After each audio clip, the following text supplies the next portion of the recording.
Bureau में municipal मुलाज़मनि जो कॉन्टेंजेंसी मुलाज़मनि जी बरतरफ़ी, लाड़काणे जे 55 मुलाज़मनि खे पघारूं जारी न करणु ऐं सिंध जे मुलाज़मनि खे पघारूं ट्रेज़री मार्फत ऑनलाइन न ॾियणु ऐं ॿियनि मसइलनि ख़िलाफ़ Shah Latif local government employees union federation जे मरकज़ी अॻवान हाफ़िज़ मुश्ताक कोरेजो, ज़ाहिद भुट्टो, बशीर शेख,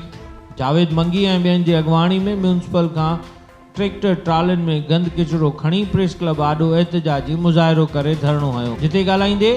अॻवाननि चयो त सॼे सिंध में गुज़िरियल केतिरनि ई वरियनि खां कमु कंदड़ कॉन्टेंजेंसी मुलाज़मनि खे बिला जवाज़ निकाली ॾेई नाइंसाफ़ी कई वई आहे, जॾहिं त लाड़काणे म्यूनिसिपल जा 55 मुलाज़िम पघारुनि लाइ मुसलसल एहतजाज करे रहिया आहिनि, पर खेनि पघारूं जारी नथियूं कयूं वञनि। ऐं चयो त गुज़िरियल हुकूमत में सिंध जे सभिनी मकानी खातनि जे मुलाज़मनि खे ट्रेज़री मार्फत ऑनलाइन पघारूं जारी करण जी ख़ातिरी बि कराई वई हुई, पर उन ते हिन वक़्त ताईं अमल नाहे कयो वियो। हिन मुल्क जे आला क़यादत जे चीफ जस्टिस खां मुतालबो कयो आहे त ॿियनि सूबनि जी सिंध जे मुलाज़मनि खे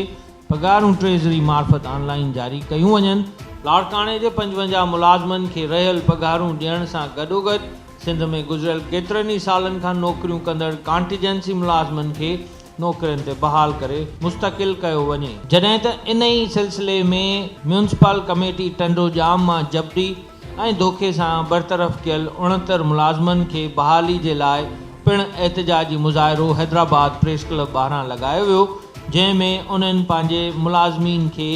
बहाल करण जे लाइ एहतजाजी मुज़ाहिरो कयो ऐं अपील कयूं त हुकूमत सिंध असांजा मुतालबा जल्द अज़ जल्द पूरा करे असांजे बरतरफ़ कयल मुलाज़मनि खे बहाल करे, न त ॿी सूरत में एहतजाजी दाइरो वधायो वेंदो। हैदराबाद प्रेस क्लब जे ॿाहिरां म्यूनिसिपल कमेटी टंडो जाम जे सवें मुलाज़मनि अहिड़ो एहतजाज कयो, जंहिंमें संदन बरतरफ़ कयल 69 मुलाज़मनि खे बहाल करण जे लाइ एहतजाजी धरणो हयो वियो। Abdul Fatah Odho, Larkana, voice of Sindh TV, London.